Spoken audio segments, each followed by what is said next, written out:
नांदेड जिल्ह्यात मध्यरात्री झालेल्या पावसामुळे नदी नाल्यांना मोठा पूर आलाय। नांदेड शहरात सुद्धा तीच परिस्थिती पाहायला मिळते। आता मी शहरातील वसंतनगर आनंदनगर भागातील आहे। आपण बघतोय हा मुख्य रस्ता आहे, मात्र या रस्त्याला जे आहे ते तळ्याचं स्वरूप आल्याचं चित्र पाहायला मिळतं। प्रवाशांना सुद्धा या पाण्यातून वाट काढताना तारेवरची कसरत करावी लागते। तर आपण जर डाव्या बाजूला बघितलं तर या ठिकाणी एक रुग्णालय होते आणि हे रुग्णालय सुद्धा या ठिकाणी पाण्याखाली गेल्याचं चित्र आपल्याला या ठिकाणी पाहायला मिळतं। ज्या पद्धतीनं पाऊस पडला, मुसळधार पाऊस पडला, अनेक मंडळामध्ये जे आहे ते अतिवृष्टीची नोंद झाली। नांदेड जिल्ह्यातील अनेक प्रकल्प ओव्हरफ्लो झाले आहेत। आपण जर बघितलं तर हे रुग्णालय आहे आणि रुग्णालयात अशा पद्धतीनं पाणी शिरल्याचं चित्र पाहायला मिळतं। त्यामुळे हे हॉस्पिटल जे आहे ते बंद करण्यात आले। अतिशय गुडघ्याच्या वर जे आहे ते पाणी या रुग्णालयात आपल्याला पाहायला मिळतं आणि अशा पद्धतीनं अनेक घरांमध्ये जे आहे ते नांदेडमध्ये पाणी शिरलं। श्रावस्ती नगर असेल, डॉक्टर बाबासाहेब आंबेडकर नगर असेल, त्याचबरोबर कवठा भागात, सिडको भागात सुद्धा हीच परिस्थिती आपल्याला पाहायला मिळतं। अनेकांचे संसार या पुराच्या पाण्यामुळे उद्ध्वस्त झालेत। संसार उपयोगी साहित्य सुद्धा मोठी नासधूस झाली आहे। अशाच पद्धतीचे चित्र दुसऱ्या बाजूला सुद्धा आपल्या ठिकाणी पाहायला मिळतं। अनेक जे आहे ते सखल भागात पाणी शिरल्यामुळे नांदेड येथील जनजीवन विस्कळीत झाल्याचं चित्र आपल्याला पाहायला मिळतं। आपण जर समोर बघितलं तर दुचाकी बंद पडलेली या पुराच्या पाण्यात आपल्याला पाहायला मिळते आणि अशा पद्धतीने जे आहे ते संपूर्ण नांदेड शहरातील सकल भागातील हे आपल्याला चित्र पाहायला मिळतं। नांदेड जिल्ह्यातील सगळे प्रकल्प ओव्हरफ्लो झाले आहेत आणि त्याचबरोबर जे आहे ते काही गावातून नागरिकांना सुरक्षित ठिकाणी हलवण्यासाठी रेस्क्यूसुद्धा करण्यात येत आहे। जिल्हाधिकाऱ्यांनी दिलेल्या माहितीनुसार नांदेड जिल्ह्यात मदतीसाठी लष्कराला सुद्धा पाचारण करण्यात आलं आहे आणि त्या अनुषंगानं नांदेड जिल्ह्यातील सगळ्या शाळा महाविद्यालयांना जे आहे ते आज जिल्हा प्रशासनाच्या वतीनं सुट्टी जाहीर करण्यात आली आहे। खरं तर हवामान विभागाच्या वतीनं येलो अलर्ट दिला होता, मात्र येलो अलर्ट असला तरी ज्या पद्धतीनं हा पाऊस पडला, अतिशय रेड अलर्ट ज्या पद्धतीनं असतो त्या पद्धतीनं जे आहे ते नांदेड जिल्ह्यात पाऊस पडला आहे। आपण जर बघितलं तर ही संपूर्ण गली जी आहे ते पाण्याखाली होती, मात्र पावसाचा जोर ओसरल्यामुळे थोडं पाणी या ठिकाणचं कमी झालं। आपण बघितलं तर या ठिकाणी एक मेस होती आणि या मेसमध्ये अशा पद्धतीनं पाणी शिरले। ज्या ठिकाणी काही घरंही आहेत, घरात अक्षरशः पुराचं पाणी गेले आणि या सगळ्या घराला जे आहे ते तळ्याचं स्वरूप आल्याचं चित्र, विदारक चित्र आपल्याला या ठिकाणी पाहायला मिळतं। आपण बघतोय नागरिक जे आहे ते गुडघाभर पाण्यातून वाट काढताना आपल्याला पाहायला मिळतात आणि सगळी जे आहे ते वाताहत नांदेड शहरात झाल्याचे हे विदारक चित्र आपण आता TV9च्या माध्यमातून पाहतोय। ज्या पद्धतीनं नांदेडमध्ये जे आहे ते खरं तर कालपासूनच जोरदार पाऊस झाला होता, लाखो हेक्टरवर शेती पिकाचं नुकसान झाले, मात्र दुसरीकडे अशा प्रकारे अनेकांचे संसार उद्ध्वस्त झालेत। आयुष्यभराची केलेली कमाई या पुराच्या पाण्यात जे आहे ते हिरावून गेलेली आहे आणि हेच पाणी जे आहे ते आता लोकांच्या डोळ्यात अश्रू आणताना आपल्याला पाहायला मिळतं। खरं तर हवामान खात्याच्या वतीनं येलो अलर्ट दिला होता, मात्र या पद्धतीनं पाऊस पडेल, एवढा मुसळधार पाऊस पडेल असा अंदाज कुणालाही नव्हता। प्रशासन सतर्क होतं। नांदेड जिल्ह्यातील अनेक भागात जे आहे ते नागरिकांना सुरक्षित ठिकाणी हलवण्यात आले।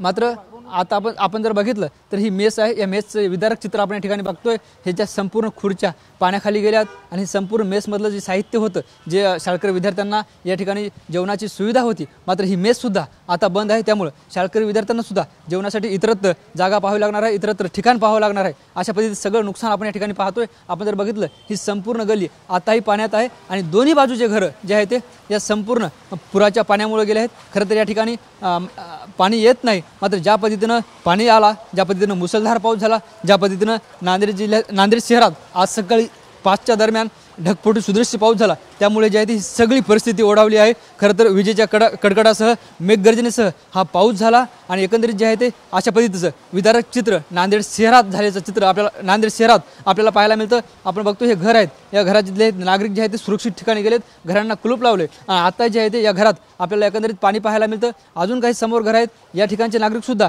घराला कुलूप लावून जे आहे ते सुरक्षित ठिकाणी गेल्याचं चित्र आपल्याला पाहायला मिळतं। अशा पद्धतीने जे आहे ते नांदेड जिल्ह्यात जोरदार पाऊस झाला, नांदेड शहरात सुद्धा जोरदार पाऊस झाला आहे। आपण बघतोय हीच परिस्थिती इकडे पाहायला मिळते। या ठिकाणी एक छोटा आपल्याला ऑटो पाहायला मिळतो आणि नागरिक जे आहे जे संसार उपयोगी साहित्य या पाण्यातून काढताना आपल्याला पाहायला मिळतात। जेवढं काही सुरक्षित आहे, जेवढं काही हाती लागेल ते आहे जे आहे ते सुरक्षित ठिकाणी नेताना या ठिकाणी आपल्याला नागरिक पाहायला मिळतात।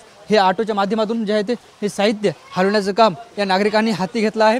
मात्र प्रशासन अलर्ट असलं तरी पावसाचा जोर वाढल्यामुळं जे आहे ती ही सगळी परिस्थिती उद्भवली आहे। आपण बघतोय या ठिकाणी नागरिक साहित्य घेऊन जाताना आपल्याला पाहायला मिळतात। या बाजूला सुद्धा घरात मोठ्या प्रमाणात पाणी शिरलं आहे, त्यामुळे संसारोपयोगी साहित्यात सुद्धा मोठी नासधूस केली आहे। आपण या ठिकाणी बघतोय ह्या मावशी घरात जाताना पाहायला मिळतात। आपण बघतोय हे घर होतं की काय असं चित्र जे या घराला पाहायला मिळतं। अतिशय तळ्याचं स्वरूप या घराला आलं आहे। आपण बघतोय हा संपूर्ण कॉट आहे, तो कॉट अर्धा पाण्याखाली गेला आहे आणि अशा पद्धतीनं गुडघाभर पाणी या घरात शिरल्याचं विदारक चित्र पाहायला मिळतं. खरं तर हे पाणी आहे की या नागरिकांच्या डोळ्यातील अश्रू आहेत. हे सगळं पाहून आपल्याला वाटायला लागलं. अशा पद्धतीने बघतोय आपण. खरं तर ही यांची रूम आहे आणि या रूममध्ये आपण बघतोय हे सगळं संसारोपयोगी साहित्य असं पाण्याखाली गेले. ज्या पद्धतीनं कपडे भिजलेत, सगळंच सामान भिजले. आपण ही यांची स्वयंपाक रूम बघतो. या स्वयंपाक रूममध्ये सुद्धा अक्षरशः तळ्याचं स्वरूप आपल्याला या ठिकाणी पाहायला मिळतं. हे सिलेंडर पाण्याखाली गेलेत. हे जे सिलेंडर रिकाम होतं त्या अगदी या पाण्यात तरंगताना पाहायला मिळतं. ज्या पद्धतीने याच्याहून आपल्याला या पाण्याची दाहकता कळती. आपल्यासोबत मावशीसुद्धा आहेत. त्या मावशीसोबत सुद्धा आपण या ठिकाणी नेमकी चर्चा करणार आहोत. पाणी कधी पडला, काय काय नुकसान झालं. मावशी काय सांगाल, काय नाव आहे, काय नुकसान झाले? सगळं नुकसान झालं. वॉशिंग मशीन जळाली, फ्रीज जळालं, सगळं कपाटात पाणी गेलं, सिलेंडर वाया गेले बघा, भरलेले सिलेंडर. 4 पोते गव्हाचे गेले, तांदळाचे 2 कट्टे, डाळीचे कट्टे तिकडं दुकानात नेऊन फेकले. आता भिजले, सगळं नुकसान झालं. साखरेचं पोतं भरलं. काय करता? पाऊस केव्हा वाढला? पाऊस 5:30ला आलं बघा घरात पाणी. 4 वाजता थोडं थोडं आलं. 5:30ला सगळा पूरच आलाय बघा. इथपर्यंत गेलं पाणी. हा, हे इथपर्यंत हे वल्ला दिसायला. हा, आणि हे इकडून सगळं ड्रेनेज ते बाथरूम सगळं भरलं. या भागात असं किती नुकसान घरात पाणी गेलं असेल अंदाजा? हे सगळाच एरिया गेलाय.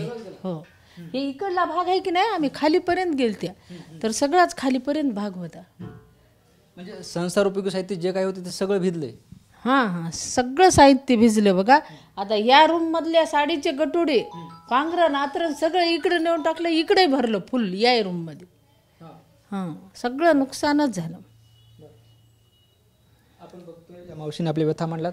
आपण जर बघितलं तर ही गॅसची टाकी रिकामी आहे. मात्र अशा पद्धतीने ही गॅसची टाकी आपल्याला या पाण्यात तरंगताना पाहायला मिळते. म्हणजे याचा अर्थ जे आहे ते किती पाणी मोठ्या प्रमाणात लोकांच्या घरात शिरलं हे दाहकता ही चित्र या गॅसच्या टाकीच्या माध्यमातून आपल्याला पाहायला मिळतं.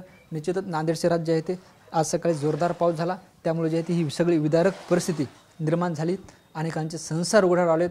अनेकांचे जे आहे ते संसारोपयोगी साहित्यातसुद्धा नासधूस झाले. आता जे आहे ते याची दखल घेऊन मदत करावी अशी मागणीसुद्धा या सगळ्या नागरिकातून होताना आपल्याला पाहायला मिळते. कॅमेरा पर्सन अनिकेत दहातोंडेसह ज्ञानेश्वर लोंढे, TV9 मराठी, नांदेड.